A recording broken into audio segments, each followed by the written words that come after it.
संयुक्त हुए, सिद्धार्थ से गौतम बुद्ध हुए।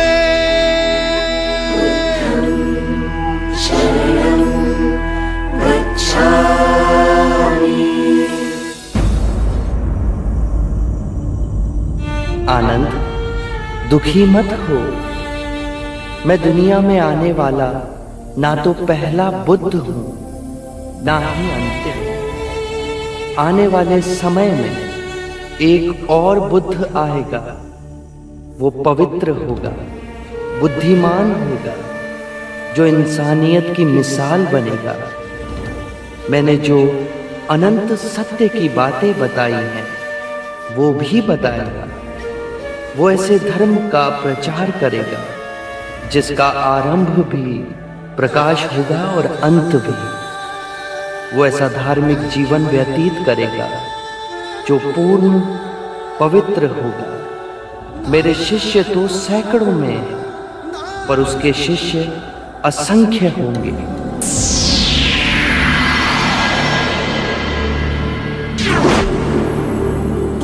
वो मैत्रेय के नाम से जाने जाएंगे।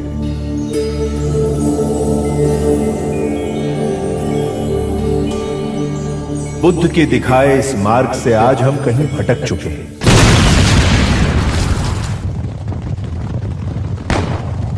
दुनिया भर में हो रही जंग, हिंसा और मानवीय घटनाएं इस बात का प्रमाण है। देश और धर्म के नाम पर आज हम टुकड़ों में बंट चुके हैं। इंसान इंसान का दुश्मन बन बैठा है। सदियों से हम अपनी आकांक्षाओं की पूर्ति के लिए युद्ध का सहारा लेते आए हैं। अपनी छोटी बड़ी जरूरतों को पूरा करने की इस दौड़ में बुद्ध का दिया संदेश, उनका दिखाया मार्ग हमारे बीच धीरे धीरे लुप्त हो चुका है।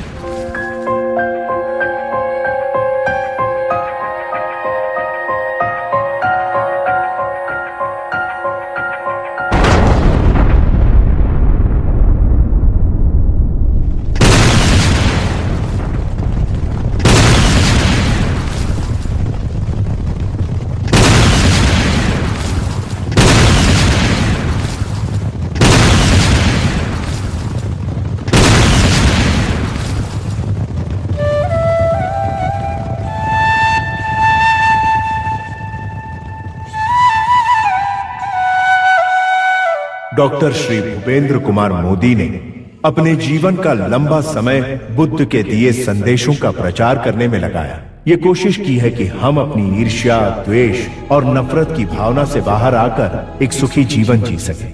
बुद्ध पे बनाई गई उनकी ये धारावाहिक उनकी इसी कोशिश का एक हिस्सा है। बुद्ध के दिए उपदेश आज 2500 साल बाद भी हम पर लागू होते हैं और इसीलिए बुद्ध की कहानी आप लोगों तक पहुंचाना डॉक्टर श्री भूपेंद्र कुमार मोदी के लिए एक जिम्मेदारी थी। आज के एपिसोड के साथ बुद्ध के जीवन यात्रा पर बने डॉक्टर मोदी के इस शो की समाप्ति होगी। हम उम्मीद करते हैं कि ये समाप्ति आपके जीवन में एक नई शुरुआत लेकर आएगी। नमस्कार दोस्तों, मैं अपने आप को बड़ा भाग्यशाली समझता हूँ कि मेरा जन्म उस देश में हुआ जहाँ से बुद्ध की वाणी पूरे विश्व में गूंजी। आज लगता है ज्ञान और प्रेम की भाषा फिर जीत रही है। दुनिया के सबसे बड़े गणतंत्र भारत के प्रधानमंत्री ने अपने पहले स्वतंत्रता दिवस के भाषण में ये कहा कि हमें युद्ध नहीं बुद्ध चाहिए। अहिंसा रूपांतरण है। हिंसा से हिंसा को समाप्त नहीं किया जा सकता। हिंसा प्रेम से समाप्त की जा सकती है और यही प्रकृति का अटल नियम है। हर मनुष्य को मृत्यु से भय लगता है और यही भाव आप सबके अंतर में देखेंगे तो हिंसा का परित्याग स्वयं ही आपके अंतर से हो जाएगा। बुद्ध ने एक नया रास्ता दिखाया, शांति का रास्ता दिखाया, प्रेम का रास्ता दिखाया। उन्होंने कहा कि आप प्रेम से लोगों के दिलों को जी सकते हैं। उन्होंने उस समय के जो शासक थे, जो कि चाहते थे कि वो चक्रवर्ती सम्राट बने, पूरे विश्व को जीते, उनको बताया शासन का जो विस्तार है वो अपने प्रेम से करें, लोगों को दिल के जीत के करें। राजनीतिक जीवन में अर्थात प्रजा का शासन करने में आपका मार्ग हमें कैसे जागरूक कर सकता है? शासन ना करके कृपया विस्तार से समझाएं। पहला भाव जो आपको आपके अंतर से खोना है वो है आपका अपना शासक भाव, और जो भाव आपको अपने अंतर में जगाना है वो है मैत्री, पिता, भ्राता का भाव। कर्म के चक्र से यदि आप राजा बने हैं तो केवल इसीलिए कि आप अपनी प्रजा की आंखों के अश्रु पहुंच सकें, उनके दुखों को दूर कर सकें। यही कृत्य आप अपने घरों में हर दिन करते हैं पिता बनकर। तो फिर आप सब ये भाव शासक बनकर क्यों नहीं करते? क्योंकि आप स्वयं को प्रजा से भिन्न समझते हैं, इसीलिए आप सब पूछते हैं कि जागृत शासक कैसे बने। ये प्रश्न आप तब नहीं पूछते जब आप पिता बने थे कि हम पिता कैसे बने, क्योंकि वहां अपनत्व का भाव है। तो इसी भाव को और विस्तृत करें। सभी अपने हैं, सभी के दुख अपने हैं। सबको न्याय और आनंद देने का जो ये मार्ग आप सबको प्राप्त हुआ है उसे व्यर्थ ना गवाएं। शारीरिक रोगों और मानसिक दुखों से तो जन जन पीड़ित है, पर उनको आप सामाजिक न्याय देकर उनके जीवन को सुखमय तो बना सकते हैं। मैं इस क्षण को कदापि नहीं भूल सकता। आपने मुझे जगाया है। शाक्य मुनि बुद्ध की, शाक्य मुनि बुद्ध। हर आतंकवादी भी मनुष्य है और हर मनुष्य दिन प्रतिदिन बदल रहा है। यदि वो चाहे तो वो अपने को बदल सकता है, एक शांति का मार्ग ले सकता है। उसको बदलने के लिए उसको स्वयं प्रयत्न करना पड़ेगा। जब जागो तभी सवेरा। हर मनुष्य अपने जीवन को एक नया रूप किसी भी समय दे सकता है। वो ही एक तरीका है जिससे कि हम हिंसक लोगों को अहिंसक बना सकते हैं। बुद्ध ने बताया है कि अंगुलीमाल जैसा हिंसक भी अपने को बदल सकता है यदि वो चाहे तो। मैं बहुत दूर निकल चुका हूँ। मैंने बहुत हत्याएं की है। अब मेरे लिए रुकना असंभव है। असंभव कुछ नहीं, जब आंखें खुले तभी सवेरा। तुम में इतनी चेतना है कि जो तुमने किया था वो बुरा था। इसका अर्थ है कि तुम में इतनी समझ है कि क्या बुरा है और क्या अच्छा है।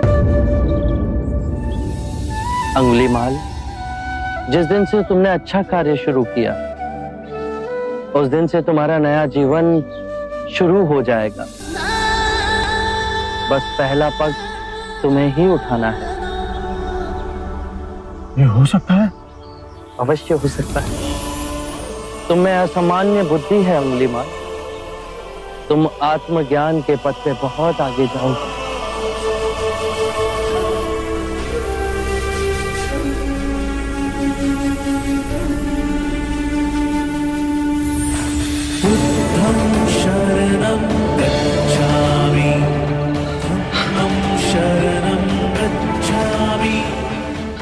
मैं आपको वचन देता हूँ, मैं सारे बुराई के रास्ते छोड़ दूंगा। आपके पीछे करुणा के पथ पर चलना सीखूंगा। कृपया कृपया मुझे आपका शिष्य बना दीजिए।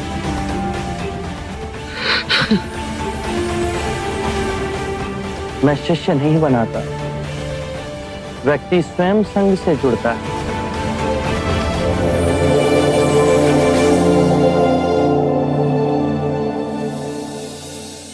क्रोध में आदमी की सोच और समझ दोनों खत्म हो जाती हैं। क्रोध को यदि वो अपने जीवन से निकाले तो वो संयम से सही डिसीजन ले पाएगा और उस डिसीजन से उसका भी लाभ होगा और बाकी सब लोग का भी लाभ होगा।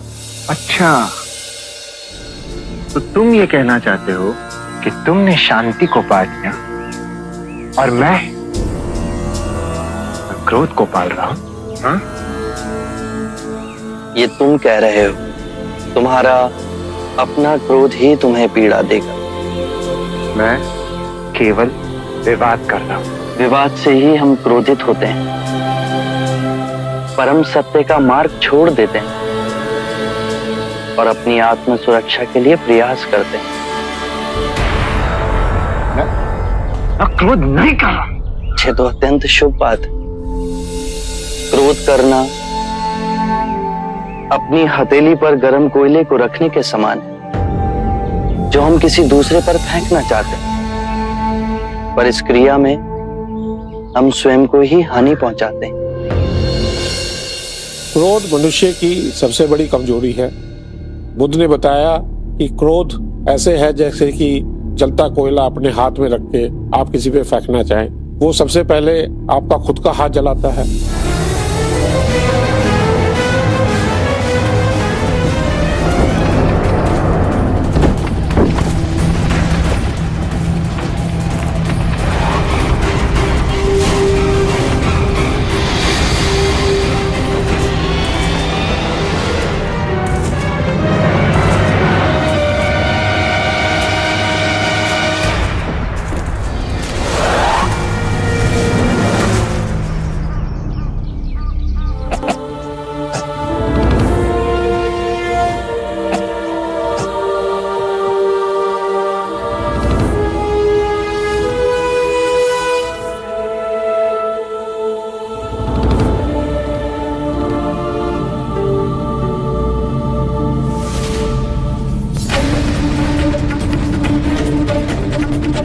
ये मेरा अखेट है। इसे मैंने बचाया है। ये पक्षी मेरा है।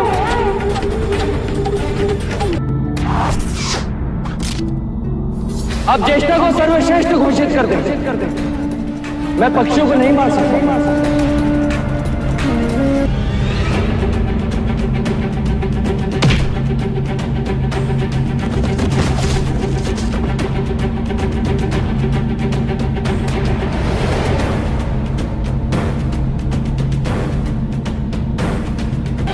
माँ, तेरे देव ने अपना स्वयं का संखड़ा उसने सब कुछ त्याग दिया। इतनी यात्रा सही, इतनी तपस्या की, तब कहीं जाके सिद्धार्थ बुद्ध बना। युगों में एक ही बुद्ध होता है। आपसे जवाब मांगने योग्य भी नहीं हूं मैं। शांति से जाओ देवता। बहुत आपको बहुत क्षति पहुंचाई है मैंने। बहुत। मुझे तो कुछ भी स्मरण नहीं।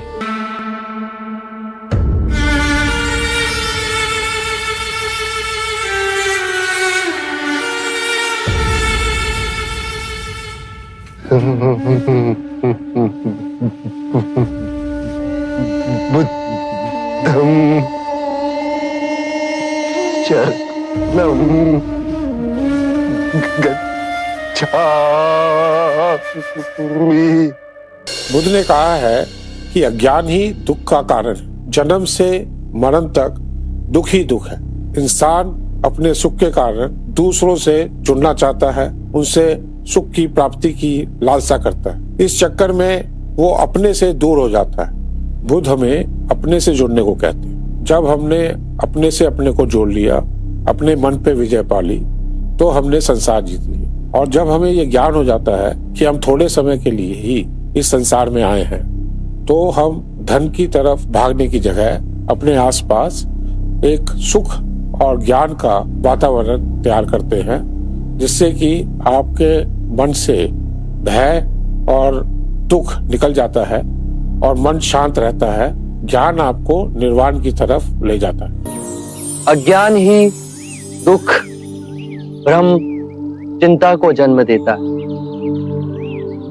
लोभ, क्रोध, अभिमान, दुविधा, ईर्ष्या, भय इसी अज्ञान की संतान है।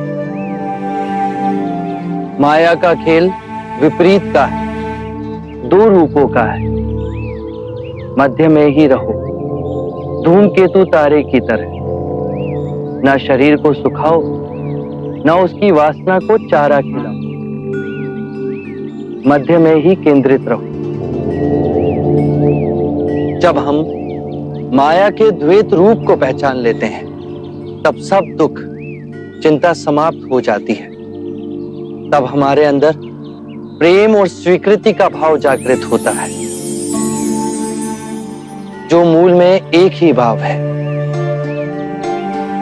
इस ज्ञान के बाद हम किसी से घृणा नहीं करते, ऐसे व्यक्ति से भी नहीं जो हमसे क्रूरता करता है, वरन ऐसे व्यक्ति को हम सांसारिक भावनात्मक रूप से रूपांतरित करने का प्रयास करते हैं। जब ज्ञान के चक्षु खुलते हैं, तो करुणा ही हमारा स्वरूप है। दुनिया में वही इंसान सुखी है जिसका मन शांत है। मन की शांति आपको कभी किसी भ्रम में नहीं डालती। जिसकी भी आंखों में मैंने अपने लिए प्रेम और आदर देखना चाहा, उसने एक एक कर मुझे ठुकरा दिया, और बुद्ध को चुना। बुद्ध अनमोल है, वो समस्त मानव जाति को संवारने आए हैं। वो हम सबके दुख दूर करेंगे। अपनी आंखों से अहंकार का पर्दा हटाओ जात शत्रु। बुद्ध कहते हैं, अल्प ज्ञान ही विवेकहीनता है। बुद्ध कहते हैं कि भय से मुक्त हो जाओ। भयभीत होके ये मत सोचो कि कल क्या हो, मेरा क्या हो। किसी पे निर्भर मत रहो, और जब भय को अस्वीकार करोगे तो संपूर्ण मुक्ति मिलेगी। मेरे अंदर के सब घाव एक साथ रिसने लगे हैं। इतनी पीड़ा तो मृत्यु में भी नहीं होती। इस पीड़ा से मुझे छुटकारा चाहिए। इस पीड़ा से मुझे छुटकारा चाहिए। मुझे शांति चाहिए। मैं भीतर से खंडित हो रहा हूं। मेरे तार तार छिन्न भिन्न हो रहे हैं। तुम्हें संगीत में रुचि है? हाँ बुद्ध, मैं वीणा बजाना जानता हूं। तो एक बात समझाओ, यदि वीणा के तार ढीले हों तो क्या तुम उसे बजा सकोगे? नहीं बुद्ध, वो बेसुर ही बजेगा। सत्य कहा। और यदि उसके तार अत्यधिक कसे हुए हों तो? वीणा बजाने पर तार टूट जाएंगे। अर्थात तार वैसे कसे हों, ना तो वो अत्यधिक ढीले हों, ना अत्यधिक कसे हुए। यदि तारों के बीच सामंजस्य हो तो ही संगीत उभरेगा, है ना? सत्य कहा आपने। अभी तुम्हारे तार कसे हुए हैं अजातशत्रु। चेष्टा करोगे तो वो टूट जाएंगे। स्थिर हो जाओ, शांत हो जाओ, और वीणा के तारों की तरह ही अपने अंतर के तार को पहचानने से संगीत उभरेगा, अवश्य उभरेगा। दोस्तों, आज भी हमारे समाज में कई तरह के भेदभाव हैं, चाहे वो रंग भेद, जाति भेद, आर्थिक भेद। गौतम बुद्ध ने इस भेदभाव का विरोध किया है। उन्होंने कहा है कि जब कुदरत हमसे कोई भेदभाव नहीं करती तो हम इंसान जो आपस में बंटवारा करते।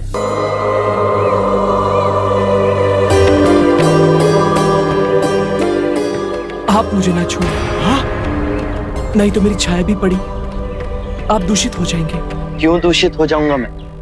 तुम भी हम सभी की तरह मनुष्य ही हो, और एक मनुष्य का स्पर्श दूसरे मनुष्य को कैसे दूषित कर सकता है? केवल लालच, घृणा, मोह, तृष्णा, हम ही मनुष्य को दूषित करते हैं। ऐसे महात्मा हो तुम्हें तो जाति वर्ण का ज्ञान भी नहीं है। चोला पहने कोई सन्यासी नहीं होता। अरे पाखंडी हो तुम, पाखंडी।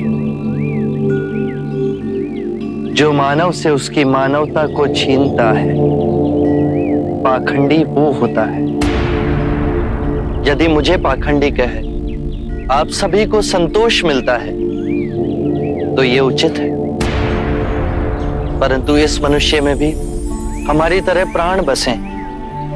इसे नीचा कहे, इसका तिरस्कार करना सबसे बड़ा पाखंड है। यदि जानते नहीं हो तो मैं बता दूं, ये धर्मशास्त्र है। पाखंड कैसे हुआ? जिस मिट्टी से सारी मानवता का सृजन हुआ, उसी से इसका भी हुआ। मानव और मानव में भेद कर आप सृजनकर्ता पर कीचड़ उछाल रहे हैं।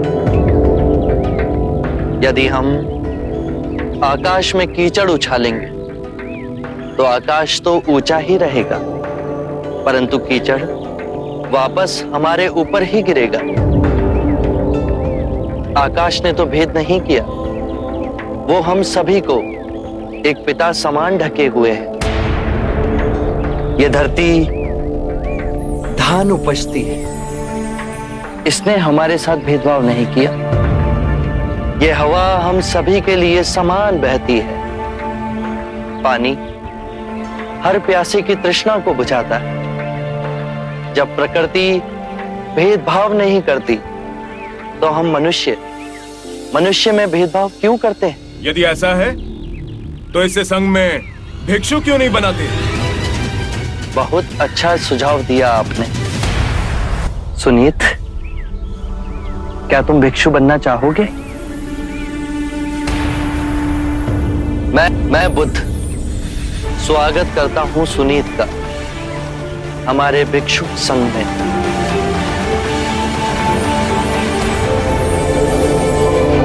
समय के साथ लोग एकता और भाईचारा को भूल गए। सारा समाज 4 वर्णों में विभाजित हो गया। मेरे खुद का परिवार ब्राह्मण, क्षत्रिय, वैश्य और शूद्र में उलझ गया। परंतु बुद्ध की शिक्षा और विचारों के कारण मैं एकता के मार्ग पर निकल पड़ा।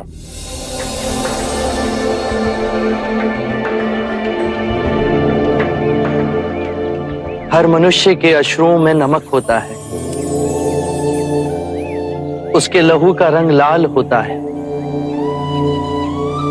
ये भेद मनुष्य ने मनुष्य को उत्प्रेरित करने के लिए बनाए। आज मैं इन भेदों को काटता हूं। आज सुनीत को दीक्षा देना क्रांतिकारी होगा। हम पर बहुत से संकट आएंगे, हमें और तिरस्कृत किया जाएगा,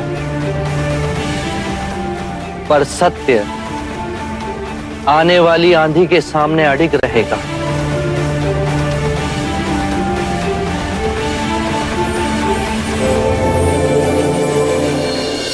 बुद्ध ने बताया कि हर औरत सक्षम है किसी भी क्षेत्र में आगे आने के लिए, जैसा ज्ञान प्राप्त करना चाहे करे, और यहाँ तक कि वो यदि चाहे तो उसको भी बुद्धत्व की प्राप्ति हो सकती है।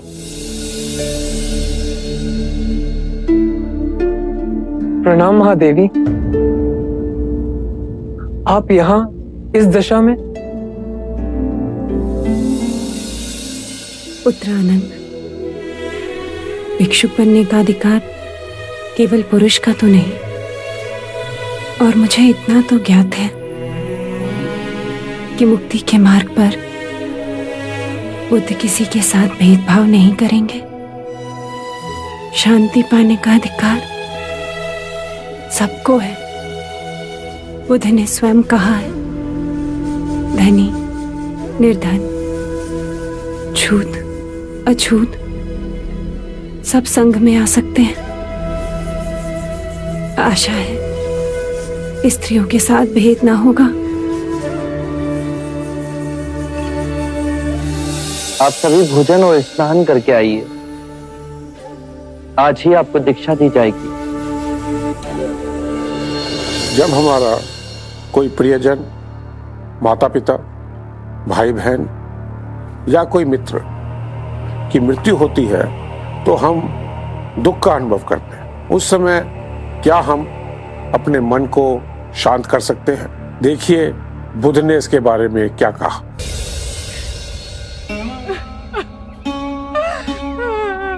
मैं बहुत आशा लेके आई हूँ आपके पास। प्रभु प्रभु मेरे बच्चे को जीवित कर दीजिए, मेरे बच्चे को लौटा दीजिए प्रभु। इस निर्धन की पीड़ा का निवारण कर दीजिए, मेरे बच्चे को लौटा दीजिए प्रभु। मुझे मेरा बच्चा लौटा दो, मुझे मेरा बच्चा लौटा दो प्रभु। मैं तुम्हारे बच्चे को जीवित कर सकता हूँ,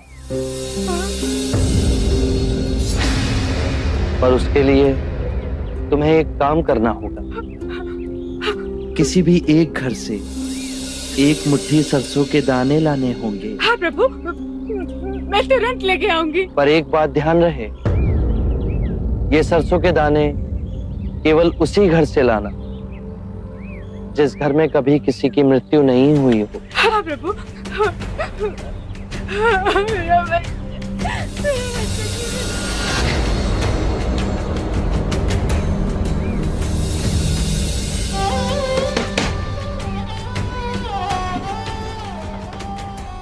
एक मुट्ठी सरसों का दाना मिलेगा? हाँ अवश्य मिलेगा, मांगा भी तो इतना सा। परंतु एक बात बताइए, आपके यहाँ किसी की मृत्यु तो नहीं हुई ना? बहन क्या बताओ, 6 माह पूर्व मेरे माता और पिता दोनों मृत्यु को प्राप्त हो गए। क्षमा कीजिए, मैं आपसे सरसों नहीं ले पाऊंगी।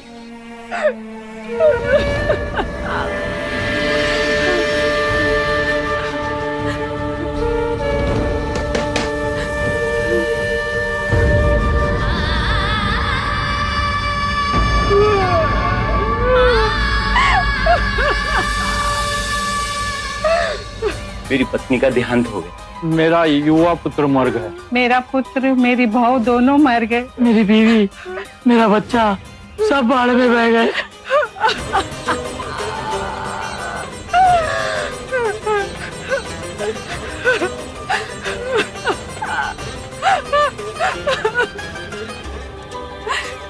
सुनिए,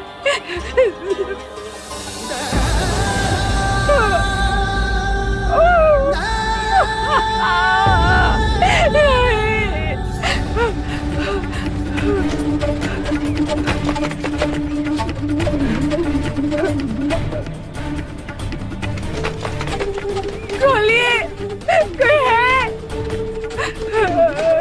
द्वार खोलिए।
जो जन्मा है उसकी मृत्यु निश्चित, यही प्रकृति का नियम। चाहे युवा हो या वृद्ध, या ज्ञानी हो या अज्ञानी, मृत्यु सभी को आनी है। ये बात मैं तुमसे पहले कहता तो क्या तुम इसे मानती?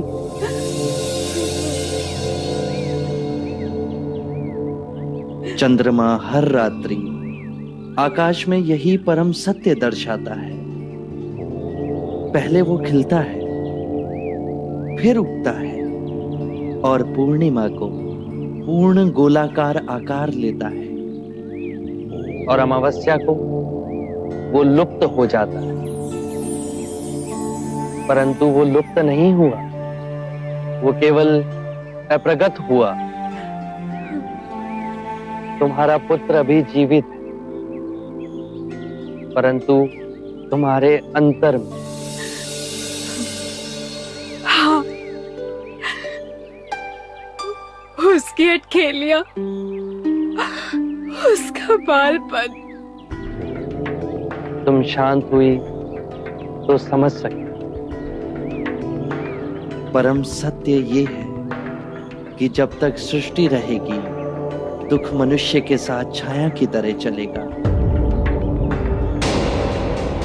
इस दुख का कारण है वस्तु से स्वयं को बांधना, ये जानते हुए कि वस्तु क्षणभंगुर है।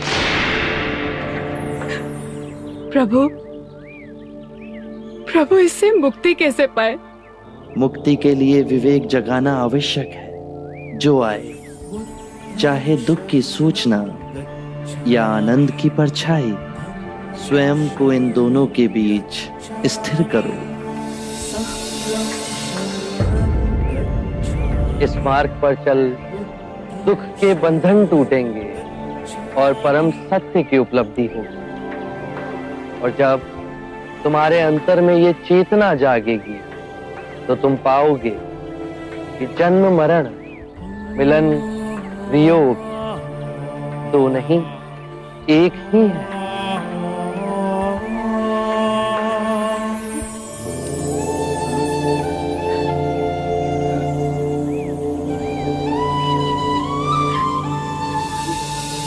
यदि आप खुश रहना चाहते हैं तो ये जरूरी है कि आपके आसपास के लोग खुश रहे।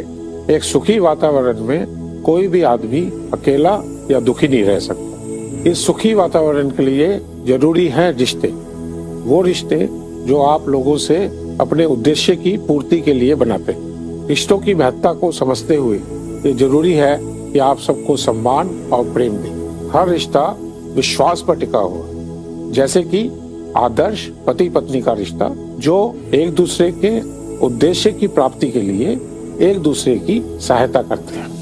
दाम्पत्य जीवन में सामंजस्य होना अति आवश्यक है।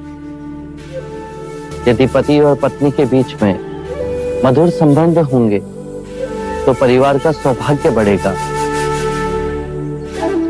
और परिवार का सौभाग्य फैलकर संपूर्ण मानव समाज को हर्षित करेगा। पति और पत्नी को सांसारिक रूप से ही नहीं, अपितु धन कमाने की भावना और शरीर के बंधनों से ऊपर उठना होगा। पत्नी पति के ही शरीर का एक अंग है। पति को सर्वदा अपनी पत्नी का आदर करना होगा, उसे मान देना होगा। पति को भूले से भी किसी के भी सामने अपनी पत्नी का अपमान नहीं करना चाहिए। पतिव्रत का पालन पत्नी करती ही है, पति को भी पति धर्म का पालन करना चाहिए। पत्नी का धर्म है पति से सर्वदा प्रेम करना, पति के परिवार को स्वयं का परिवार बनाना, उसके परिवारजनों के लिए सर्वदा अपने हृदय में प्रेम और सेवा का भाव रखना, अतिथियों का आदर करना। यदि परस्पर विश्वास से जिए तो परम ज्ञान की ओर एक साथ जाओगे। कृपा प्रभु, जीवन आपके दिखाए पथ पर चले, उसके कुछ मूल नियम बताने का सौभाग्य दें। अच्छे मनुष्य की संगत करो। बुरे केवल वो हैं जो ध्यान पूर्वक नहीं जी रहे, वो तुम्हारा भी ध्यान छीन लेंगे। अपने आसपास ऐसा वातावरण बनाओ जिससे आत्मिक वृद्धि हो। जब अंतर्मन शुद्ध होगा तो आपके सभी कृत्य धार्मिक हो जाएंगे। जो भी करो, चाहे अपना व्यवसाय या गृहिणी का कार्य, उसे गहनता से समझकर उत्तम करने की चेष्टा करो। खाना भी पकाओ तो कार्य की तरह नहीं, अभूतपूर्ण अवसर की तरह। अपने और अपने पति के माता पिता, अपने बच्चों और आपके जीवन से जो भी जुड़े हैं, उनकी देखभाल करो। केवल अपने लिए स्वार्थी हो जीवन ना जियो।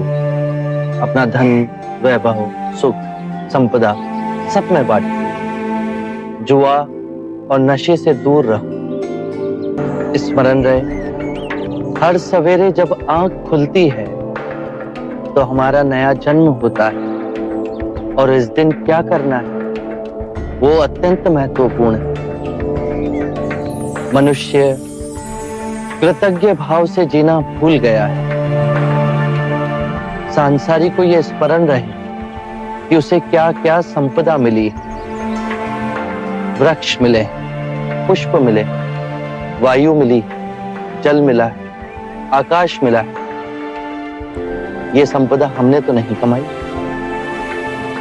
इन सभी के लिए अपने अंतर में धन्यवाद का भाव हो। कृतज्ञ भाव से हर दिवस को जीते हुए सोचो। यदि बहुत कुछ नहीं सीखा तो कुछ तो सीखा। यदि कुछ ना सीखा तो हम अस्वस्थ तो नहीं हुए, और यदि अस्वस्थ हुए तो हमारी मृत्यु तो नहीं हुई।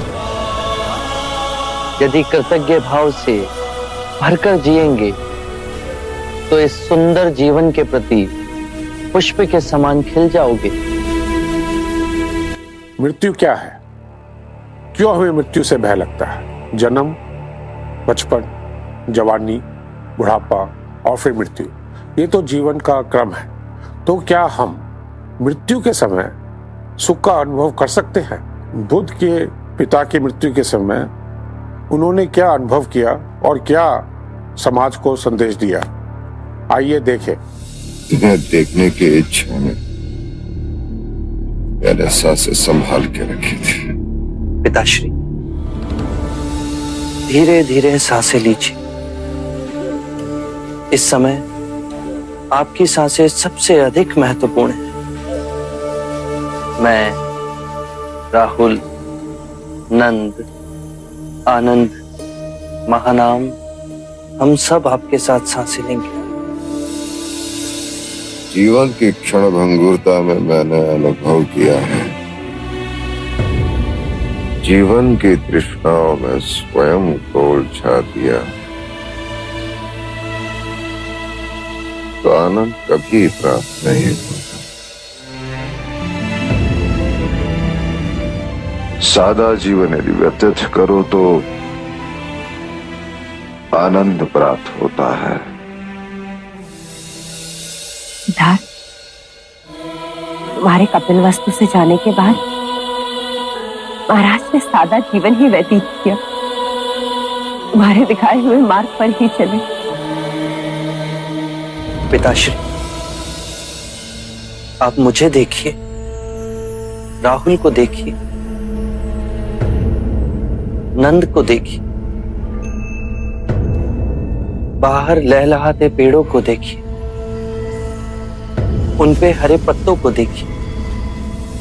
आप ध्यान से देखेंगे तो पाएंगे कि जीवन कभी समाप्त नहीं होता, वो निरंतर चलता रहता है।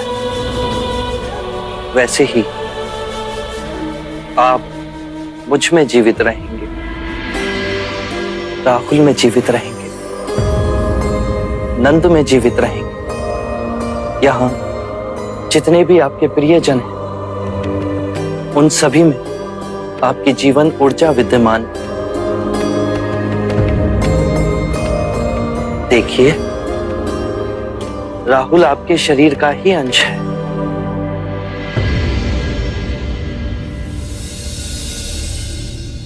तुमने मेरे हृदय में जो मृत्यु का भय था वो निकाल दिया।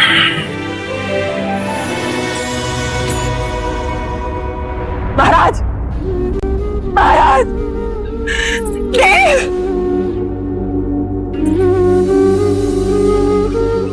बुद्धा ने कहा है कि जीवन का मूल्य उद्देश्य खुद को पहचानना।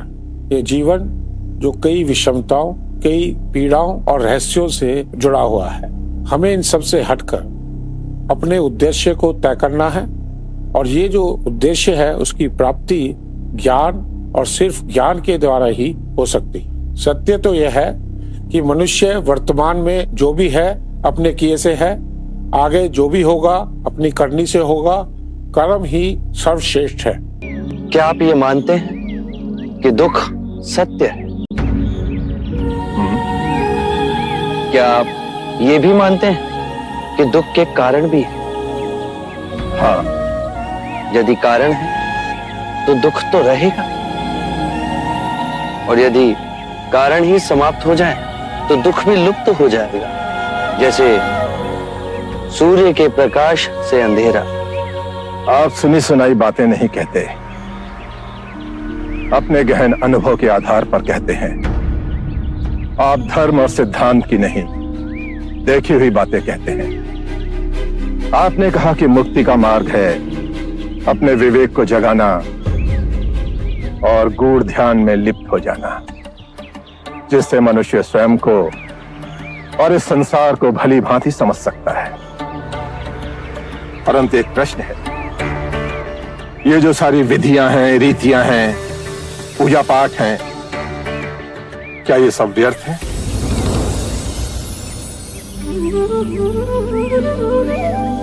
यदि कोई व्यक्ति इस नदी के दूसरे किनारे पर जाना चाहे तो वो क्या करे?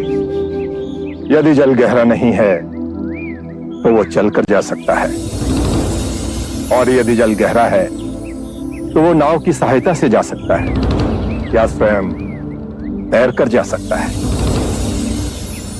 यदि वो चलना ना चाहे और ना ही तैरने को तैयार हो और ना ही नाव ले जाने को तैयार हो, और वो कहे कि मैं प्रार्थना करता हूं इस नदी का दूसरा किनारा स्वयं चलकर मेरे पास आ जाए, तब तो ऐसे व्यक्ति को मूर्ख कहेंगे, महामूर्ख।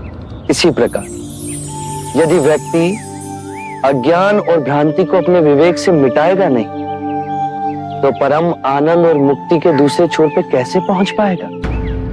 चाहे वो पूजा करे या अनुष्ठान या व्रत करे या किसी नीति पर चले, वो इस किनारे ही रहेगा।